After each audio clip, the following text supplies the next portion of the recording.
שלום לכולם. אני רוצה לסכם את הישגי צה"ל במסגרת מבצע שאגת הארי. মধ্যপ্রাচ্যের আকাশে বারুদের গন্ধ আর যুদ্ধের নতুন এক অধ্যায়। গত 40 দিন ধরে চলা অপারেশন রোরিং লায়ন এর আনুষ্ঠানিক সমাপ্তি ঘোষণা করল ইসরায়েল।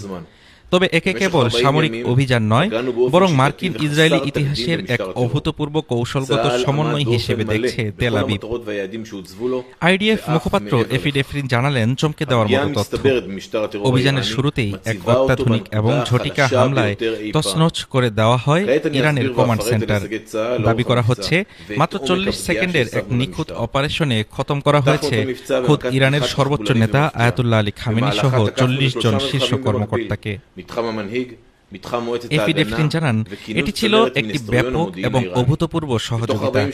আমাদের বিমান বাহিনী আইডিএফ এর ইতিহাসে সবচেয়ে বড় বিমান হামলা চালিয়েছে।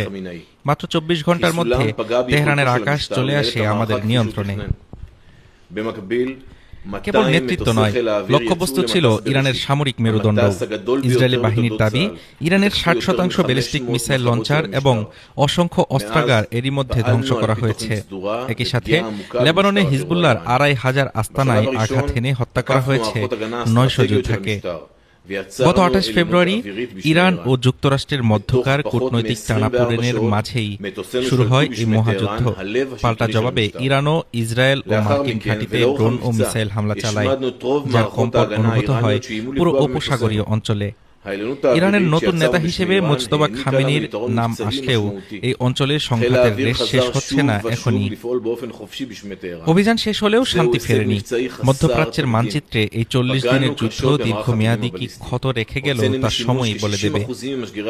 ইসরায়েল বিজয়ের দাবি করলেও ইরানের নতুন নেতৃত্ব এবং হিজবুল্লাহর পাল্টা প্রতিরোধের হুঁশিয়ারি এই অঞ্চলকে এক গভীর অনিশ্চয়তার দিকে ঠেলে দিয়েছে। হাফিজুর রহমান তুষার, ঢাকা টুডে।